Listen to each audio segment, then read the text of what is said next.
Somos da Carbonfy, o podcast da Carbon Business School, a escola de negócios do mercado de crédito de carbono e finanças regenerativas. Olá!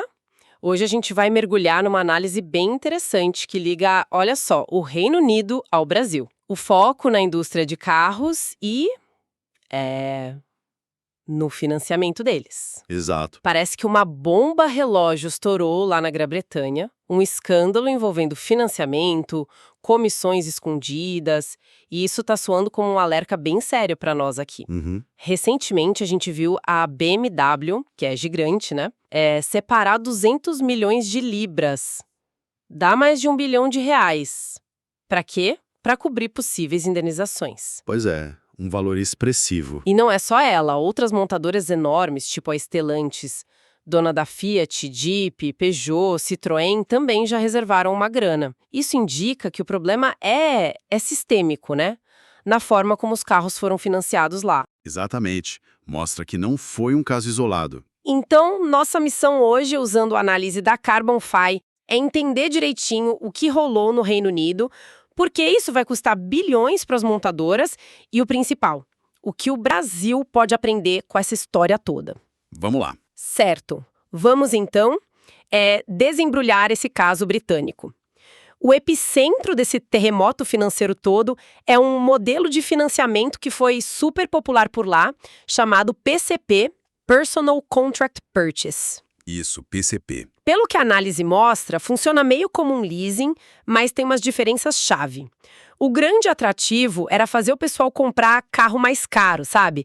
Mais tecnologia, pagando parcelas mensais bem baixinhas. A famosa parcela que cabe no bolso, né? Exato. E como é que faziam essa mágica? Basicamente, jogavam uma parte grande do pagamento lá para o final do contrato. Uma parcela balão que era opcional. O tal do Valor Mínimo Futuro Garantido, o GMFIV. Isso. Se o cliente quisesse ficar com o carro, pagava esse valor. Se não, devolvia ou usava de entrada em outro PCP. Isso deu um gás enorme nas vendas de carros novos lá por anos, né? Demais. Impulsionou muito o mercado. Mas é aí que está o problema. O modelo em si, o PCP, não é o vilão, é só uma ferramenta financeira. Certo. O problema mesmo que a investigação do regulador britânico, a FCA, descobriu foi na prática, na forma como era vendido. O ponto crucial foram as comissões, as chamadas comissões discricionárias. Comissões discricionárias, o que é isso exatamente? Então, a análise da Carbonfy detalha bem isso. Os bancos das próprias montadoras, sabe, as financeiras delas. Eles criaram um sistema que deixava o vendedor lá na concessionária ter liberdade para mexer na taxa de juros do financiamento. Peraí, quer dizer que o vendedor podia aumentar a taxa de juros que o cliente ia pagar sem o cliente saber que podia ser mais baixa? Exatamente isso. Essa é a mecânica perversa da coisa. A financeira da montadora dá uma taxa base, mas falava para o vendedor, olha, você pode adicionar uma margem aí. Nossa! E essa margem extra não tinha a ver com o risco do cliente, se ele era bom pagador ou não. Tinha a ver com a lábia do vendedor. Não acredito. E o ponto-chave, que a análise destaca, quanto maior a taxa que o vendedor enfiava para o cliente, maior a comissão que ele levava da financeira. O cliente, coitado, na maioria das vezes nem sonhava com isso, nem que a taxa podia ser bem menor se o vendedor não tivesse esse incentivo para inflar. Era uma falta de transparência absurda. Que coisa, hein? E isso era muito comum? A análise dá uma ideia da dimensão disso. Como é que um negócio desses se sustentou por tanto tempo? Olha, a investigação da FCA indica que foi muito comum. Milhões de contratos afetados por anos, principalmente antes de 2021, que foi quando a própria FCA proibiu esse tipo de comissão. Entendi. E como se sustentou?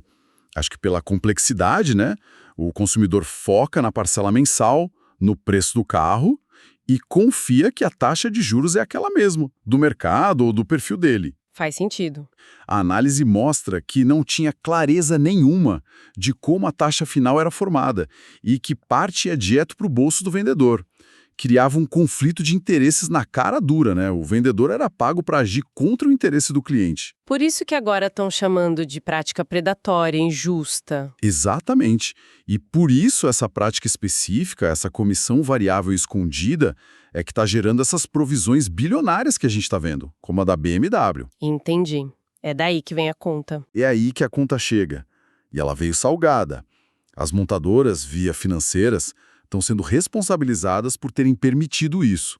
Agora estão lidando com uma avalanche de reclamações.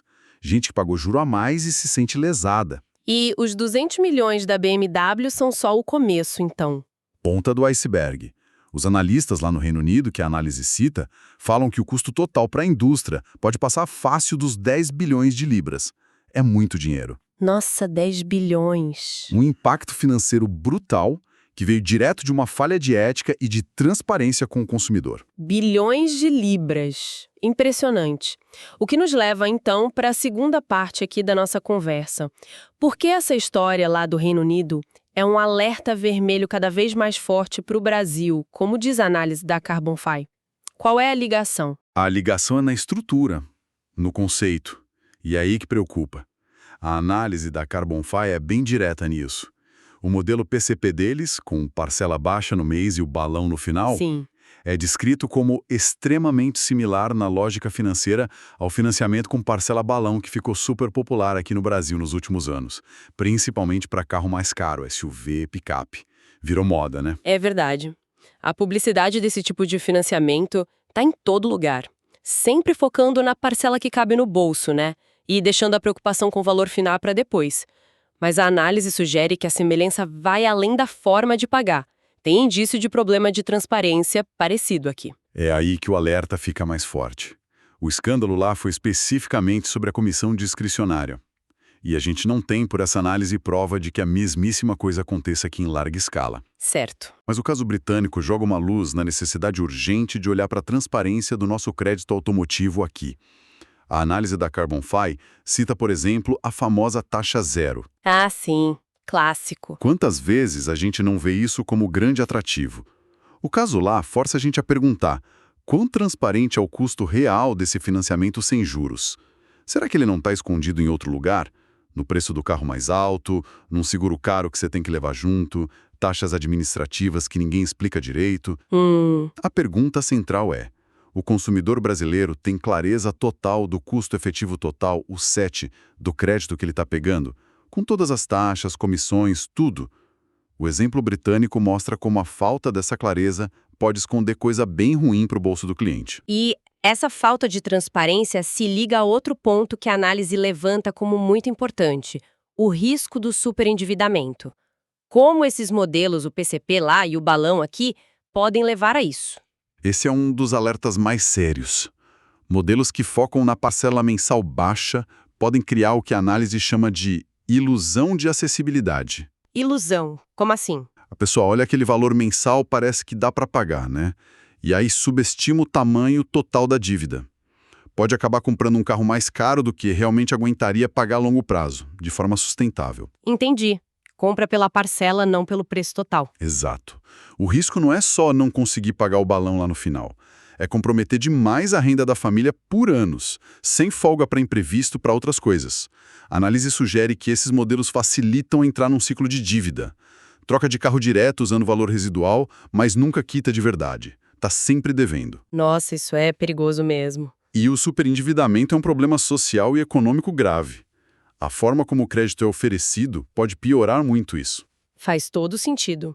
Então, a popularização do financiamento balão aqui no Brasil, mesmo que não tenha exatamente a mesma comissão escondida lá do Reino Unido, já traz esses riscos: falta de clareza no custo total e incentivo para a pessoa se endividar demais. É isso que a análise aponta. Exatamente. A própria estrutura do financiamento, que joga um valor grande para o final, exige que o consumidor entenda mais de finanças, sabe? Sobre o custo do dinheiro, os riscos. E a questão é se essa compreensão é incentivada na hora da venda, né? Pois é. Ou será que o foco é só na beleza da parcela baixa?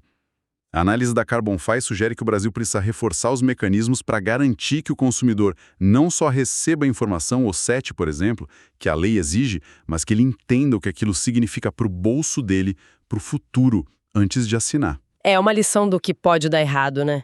Uma lição dura. O caso britânico mostra o extremo de como a falta de transparência e de ética na venda pode acabar mal para todo mundo, para o consumidor e para as próprias empresas. Olhando agora para o desfecho lá no Reino Unido, com BMW e outras reservando bilhões, a análise da Carbonfy vê isso como um ponto de virada, né? Quase o fim de uma era para aquele jeito de fazer negócio. A expressão que usam é forte, mais um prego no caixão de um sistema antiético. Sim, a leitura é essa. A conta chegou. Anos de práticas que turbinaram vendas e lucros no curto prazo, mas com base em falta de transparência e incentivos errados, agora estão gerando uma dívida enorme. É um alerta, né? Mostra que modelo de negócio que não põe a ética e o bem-estar financeiro do cliente no centro pode não se sustentar. A reputação da marca vai para o ralo, a confiança some e o custo para consertar é gigante. É uma lição sobre governança, sobre responsabilidade social. E essa lição, então, é a mensagem principal para o Brasil? A chance de olhar no espelho como a análise diz? Exatamente. Essa é a grande conclusão e recomendação. O escândalo de lá é um estudo de caso pronto. Uma chance para os nossos reguladores, bancos, montadoras, concessionárias, reavaliarem as práticas aqui. E a pergunta que fica é... A pergunta que a análise nos faz pensar é: a gente está fazendo o suficiente para garantir transparência total no crédito para carro? Estamos protegendo o consumidor de verdade contra o risco de se endividar demais por causa desses financiamentos mais complexos? A análise não diz que o Brasil está igual, mas alerta para os riscos parecidos. Isso. Não afirma que os erros são os mesmos, mas alerta que as semelhanças na estrutura do financiamento e a pressão por venda criam um ambiente onde o risco existe, sim, ou pode aparecer. Então a ideia é agir antes, né? Aprender com o erro dos outros para não ter um problema parecido aqui. Exatamente. A urgência está ali, na análise, é fortalecer as defesas antes que uma própria bomba relógio comece a apitar no nosso mercado. E como fazer isso? Pode ser desde fiscalizar mais a clareza da informação para o consumidor, fazer campanha de educação financeira focada nesses riscos, até pensar nos incentivos que dão para os vendedores. O objetivo final, que a análise sugere, é ter um mercado de crédito para carro que seja dinâmico, acessível, mas, acima de tudo, justo, transparente e sustentável para todo mundo, principalmente para o consumidor. A confiança é a base, né? Com certeza. E essa conversa toda sobre transparência, custo escondido, risco de decidir sem ter toda a informação, deixa a gente com uma reflexão final importante, né? Sem dúvida. Diante disso tudo, especialmente do perigo da falta de clareza e do superendividamento nesses financiamentos com parcela balão, fica a provocação, então. Que perguntas-chave uma pessoa deveria fazer para ela mesma e para a financeira, para a concessionária, antes de entrar num financiamento desses? Boa. Perguntas que vão além da parcela baixa e mostram o custo e o risco de verdade. Talvez algo como: qual é o custo efetivo total, o SET, em porcentagem ao ano? Se eu quiser quitar antes, quanto eu pago de verdade? Tem mais alguma taxa escondida aqui? Qual é o valor exato do balão lá no fim e o que acontece se eu não puder pagar? E a mais importante, talvez, olhando todo o meu orçamento com imprevistos, essa dívida toda cabe mesmo na minha vida, pelos próximos anos? Pensar nisso antes pode evitar muita dor de cabeça. Exatamente. Uma reflexão necessária. E para mais conteúdo sobre o mercado de crédito de carbono, siga a Carbonfy para se manter sempre atualizado.